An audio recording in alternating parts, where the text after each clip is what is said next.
Hello good evening friends, എല്ലാവർക്കും നമസ്കാരം. റോസൂസ് tasty ഹൗസിൻ്റെ പുതിയൊരു എപ്പിസോഡിലേക്ക് എല്ലാവർക്കും സ്വാഗതം. അപ്പോൾ മലയാളികളുടെ ഒഴിച്ചുകൂടാനാവാത്ത ഒരു ബ്രേക്ക്ഫാസ്റ്റാണ് നമ്മുടെ ഇഡ്ഡലി, ദോശ, അപ്പം, ഇടിയപ്പം അങ്ങനെയുള്ള ബ്രേക്ക്ഫാസ്റ്റുകളാണ് നമ്മൾ കൂടുതലായിട്ടും കഴിക്കുന്നത്. അപ്പോൾ ഇഡ്ഡലിയും ദോശയൊക്കെ എന്ന് പറഞ്ഞാൽ മിക്ക വീടുകളിലും ഡെയിലി എന്ന് പറയുന്ന പോലെ ഈ രണ്ട് സാധനങ്ങളായിരിക്കും. കാര്യം ബാറ്റർ ഉണ്ടെന്നുണ്ടെങ്കിൽ നമുക്ക് എത്രയും പെട്ടെന്ന് ഉണ്ടാക്കിയെടുക്കാൻ പറ്റുന്ന ഒരു ബ്രേക്ക്ഫാസ്റ്റാണ്. അപ്പോൾ എപ്പോഴും നോർമലായിട്ടുള്ള ഇഡ്ഡലിയാണ് കഴിക്കുന്നത്. പിന്നെ ഒത്തിരി ഡിഫറെൻറ്റ് വെറൈറ്റീസ് ഇഡ്ഡലി ഉണ്ട്. അപ്പോൾ അങ്ങനെയുള്ള ഇഡ്ഡലീസൊക്കെ ട്രൈ ചെയ്യാൻ ആഗ്രഹിക്കുന്നവർക്ക് വേണ്ടിയിട്ട് ഒരു അടിപൊളി ഇഡ്ഡലി റെസിപ്പി ആയിട്ടാണ് വന്നിരിക്കുന്നത്. ഇതിൻ്റെ പേര് റിംഗ് ഇഡ്ഡലി എന്നാണ്. അപ്പോൾ ഇത് എങ്ങനെയാണ് ചെയ്യുന്നത് നമുക്ക് കണ്ടു നോക്കിയിട്ട് വരാം. അതിന് വേണ്ടിയിട്ട് ഞാൻ സാധാരണ പച്ചരിയാണ് എടുത്തിരിക്കുന്നത്. നിങ്ങൾക്ക് ഇഡ്ഡലി റൈസ് എടുക്കണമെങ്കിൽ അതെടുക്കാൻ കുഴപ്പമില്ല. ഇപ്പം ഞാൻ കാണിക്കുന്നത് 2 കപ്പിൻ്റെ അളവാണ്. 2 കപ്പ് ഇഡ്ഡലി റൈസാണ് ഞാൻ നമ്മുടെ സാധാരണ പച്ചരി അല്ലെങ്കിൽ ഇഡ്ഡലി റൈസ് എടുക്കാൻ കുഴപ്പമില്ല. അപ്പോൾ അത് 2 കപ്പ് എടുത്തിട്ടുണ്ട്. 2 കപ്പിന് ഞാൻ 1/2 കപ്പ് തികയില്ല. 1/2 കപ്പിനേക്കാളും 2 ടേബിൾ സ്പൂൺ കുറവാണ്. അത്രയും ഉഴുന്നാണ് എടുത്തിരിക്കുന്നത്. ശരിക്കും ഇഡ്ഡലിയുടെ ഞാൻ ചെയ്യുന്ന കൺസിസ്റ്റൻസി എന്ന് പറയുന്നത് 1:3 ആണ്. അതായത് 3 കപ്പ് പച്ചരിക്ക് 1 കപ്പ് ഉഴുന്ന്, ആ രീതിയാണ്. 1:3 എന്നുള്ള കണക്കാണ് കേട്ടോ. അപ്പോൾ ഇത് രണ്ടും ഞാൻ എടുത്തു വെച്ചിട്ടുണ്ട്. ഇനി ഇതിലേക്ക് ചേർക്കാൻ ആവശ്യമായിട്ടുള്ള ചോറാണ്. ചോറ് വന്നിട്ട് അതും 1/2 കപ്പ് ഞാൻ എടുത്തിട്ടുണ്ട്. ഉഴുന്നെന്ന് പറയുമ്പോഴത്തേക്കും നമ്മളത് വെള്ളത്തിലിട്ട് കഴിയുമ്പോഴത്തേക്ക് വീർത്ത് വരുമല്ലോ, അപ്പം എല്ലാം കറക്റ്റായിട്ടുണ്ടാവും. അപ്പോൾ ഇത് നമുക്കൊരു 4 to 5 hours വെള്ളത്തിലിട്ട് സോക്ക് ചെയ്ത് വെക്കണം. അതിന് ശേഷം നമുക്ക് അരച്ചെടുക്കേണ്ടതാണ്. ഇതിപ്പോൾ ഞാൻ 4-5 മണിക്കൂർ കഴിഞ്ഞിട്ടുണ്ട്. ഇപ്പം നന്നായിട്ട് കുതിർന്നിട്ടുണ്ട്. അപ്പോൾ ഇനി നമുക്കിതൊന്ന് അരച്ചെടുക്കാം. അതിന് മുന്നേ ആയിട്ട് ഇതും കൂടെ ചേർത്ത് കൊടുക്കാം. നമ്മുടെ കുക്ക് ചെയ്തിട്ടുള്ള റൈസും കൂടെ ചേർക്കണം. പിന്നെ ഒരു അല്പം ഉലുവയും കൂടെ ഞാൻ ചേർത്തിട്ടുണ്ടായിരുന്നു. അതും കൂടെ ചേർത്തിട്ടാണ് ഞാൻ ചെയ്തിരുന്നത്. ഇനിയിപ്പം ഞാൻ നല്ല പേസ്റ്റായിട്ട് അരച്ച് കൊണ്ടുവന്നിട്ടുണ്ട്. അരയ്ക്കുന്നതൊന്നും കാണിക്കാത്തത് എല്ലാവർക്കും അറിയാം. ഇഡ്ഡലി ബാറ്ററൊക്കെ ഉണ്ടാക്കുന്നത് അതുകൊണ്ടാണ് കാണിക്കാത്തത് കേട്ടോ. നന്നായിട്ട് അരച്ച് കൊണ്ടുവന്നിട്ടുണ്ട്. അപ്പം നമുക്കിനി പിന്നെ 2 പാർട്ടായിട്ടാണ് ഞാൻ അരച്ചത്. അപ്പോൾ ബാക്കി ഭാഗം ഞാൻ ഫ്രിഡ്ജിൽ വെച്ചിരിക്കുകയാണ്. അത് ഫെർമെൻറ്റ് ചെയ്യാനായിട്ട് ഞാൻ വെക്കുന്നില്ല. അപ്പോൾ നാളത്തെ ആവശ്യത്തിന് വേണ്ടിയിട്ടുള്ള മാത്രം ഞാൻ ചെയ്തിട്ടുള്ളൂ. എന്നിട്ട് കൈ കൊണ്ട് നന്നായിട്ടൊന്ന് കുഴയ്ക്കുക. കൈ കൊണ്ട് ബാറ്റർ ഇതാക്കി വെക്കുമ്പോഴാണ് പെട്ടെന്ന് ഫെർമെൻ്റ് ആകാനായിട്ട് പറ്റുന്നത് കേട്ടോ.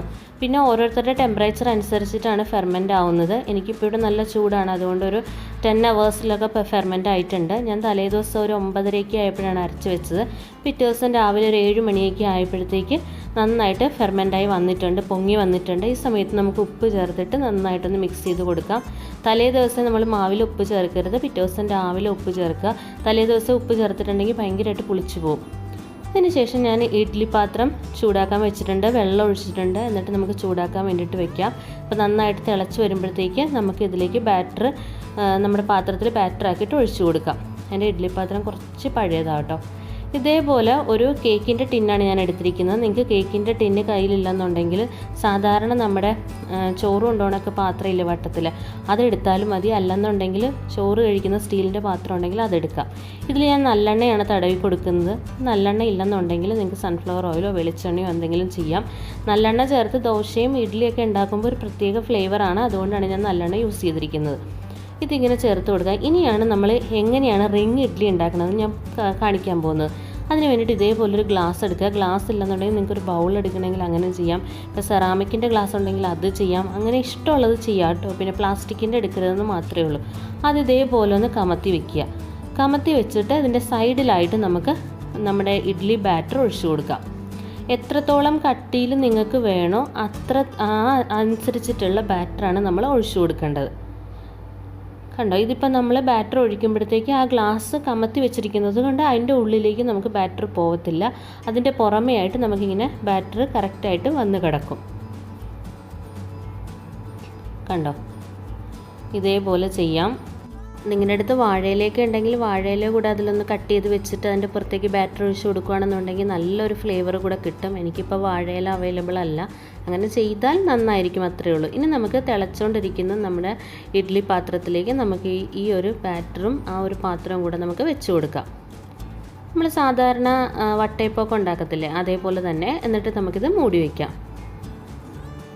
മൂടി വെച്ചിട്ട് ഒരു 10 മിനിറ്റ് വേണ്ട, ഒരു 5 അല്ലെങ്കിൽ ഒരു 6 മിനിറ്റ് ഹൈ ഫ്ലെയിമിൽ വേവിക്കുക. അതിനുശേഷം നമുക്ക് തീ ലോ ഫ്ലെയിം ആക്കിയിട്ട് വേവിച്ചെടുക്കുക. ഇതിപ്പം റെഡി ആയിട്ടുണ്ട്. ടൈം കഴിഞ്ഞു. നമ്മൾ സാധാരണ ഇഡ്ഡലി വേവിക്കുന്ന പോലെ തന്നെ. ഇത് കണ്ടോ, ഇപ്പോൾ റെഡി ആയിട്ടുണ്ട്. ഇനി നമുക്കിത് മാറ്റി വയ്ക്കാം. മാറ്റി വെച്ചതിന് ശേഷം നമുക്ക് ചൂടാറി കഴിഞ്ഞിട്ട് നമുക്കിതിൽ നിന്ന് എടുക്കാം കേട്ടോ. ഇതേപോലൊരു കത്തി വെച്ചിട്ട് ഞാൻ ഇതേപോലെ ഒന്ന് വിടിയിച്ച് കൊടുക്കുന്നുണ്ട്. എന്നിട്ട് നമുക്ക് ഗ്ലാസ് ഇങ്ങനെ പതിയെ മുകളിലേക്ക് എടുക്കാം. കണ്ടോ, ഇപ്പം നല്ല പെർഫെക്റ്റ് ആയിട്ടുള്ള റിങ് ആയിട്ട് വന്നിട്ടുണ്ട് നടുവിൽ. എന്നിട്ട് സൈഡിൽ കൂടെ നമുക്ക് കത്തി കൊണ്ടൊന്ന് ചെയ്തിട്ട് ഇതൊന്ന് വേർതിരിച്ചെടുക്കാം. ഇതാണ് നമ്മുടെ റിങ് ഇഡ്ഡലി. എന്നിട്ട് നമുക്കത് പ്ലേറ്റിലേക്ക് കമഴ്ത്തി കൊടുക്കാം. ഈസി ആയിട്ട് പോരും കേട്ടോ, നമ്മൾ എണ്ണയൊക്കെ തടവിയിരിക്കുന്നത് കൊണ്ട് ഈസി ആയിട്ട് പോരും, കുഴപ്പമൊന്നുമില്ല. കണ്ടോ, പെർഫെക്റ്റ് ആയിട്ട് വന്നിട്ടില്ല. നടുവിൽ ആ ഒരു ഹോളൊക്കെ നല്ല പെർഫെക്റ്റ് ആയിട്ട് വന്നിട്ടുണ്ട്. അപ്പം ഡിഫറെൻ്റ് ആയിട്ട് ചെയ്തെടുക്കാൻ പറ്റുന്ന ഒരു റെസിപ്പിയാണ്. നല്ല സോഫ്റ്റാണ്, നല്ല ടേസ്റ്റിയുമാണ്. നമ്മൾ സാധാരണ ഇഡ്ഡലിയുടെ ആ ഒരു ടേസ്റ്റ് തന്നെ, പിന്നെ ഇങ്ങനൊരു ഡിഫറെൻറ്റ് സ്റ്റൈലിൽ ചെയ്യുന്നെന്ന് മാത്രമേ ഉള്ളൂ. അപ്പം വെജിറ്റേറിയൻ ആയിട്ടുള്ള ഏതെങ്കിലും ഗസ്റ്റൊക്കെ നമ്മുടെ വീട്ടിലുണ്ടെന്നുണ്ടെങ്കിൽ അവർക്ക് ബ്രേക്ക്ഫാസ്റ്റിൻ്റെ ടൈമിനൊക്കെ കൊടുക്കാൻ പറ്റുന്ന, അതായത് ഒരു വെറൈറ്റി രീതിയിൽ കൊടുക്കാൻ പറ്റുന്ന ഒരു വിഭവമാണ്. ഇതിപ്പോൾ എൻ്റെ നടുവിലേക്ക് ഞാൻ ടിഫിൻ സാമ്പാറാണ് ഒഴിച്ച് കൊടുക്കുന്നത്. ടിഫിൻ സാമ്പാറിൻ്റെ റെസിപ്പി ഞാൻ ഓൾറെഡി നമ്മുടെ ചാനലിൽ ഇട്ടിട്ടുണ്ട്. അത് കാണാത്തവരൊന്ന് പോയി കണ്ടു നോക്കണം. ഭയങ്കര ടേസ്റ്റാണ്, എളുപ്പത്തിൽ ഉണ്ടാക്കാൻ പറ്റുന്നതാണ്. ഒരുപാട് സാധനങ്ങളുടെ ഒന്നും ആവശ്യമില്ല, വളരെ എളുപ്പത്തിൽ ഉണ്ടാക്കാൻ പറ്റുന്ന ഒരു ഐറ്റമാണ് ടിഫിൻ സാമ്പാർ. അപ്പോൾ അതിൻ്റെ ലിങ്ക് ഞാൻ ഡിസ്ക്രിപ്ഷൻ ബോക്സിലിടാം, എല്ലാവരും കണ്ടു നോക്കുക, വളരെ എളുപ്പമാണ്. അപ്പോൾ അത്രയേ ഉള്ളൂ, കഴിഞ്ഞു. നമ്മുടെ റിങ് ഇഡ്ഡലി ഇവിടെ തയ്യാറായിട്ടുണ്ട്.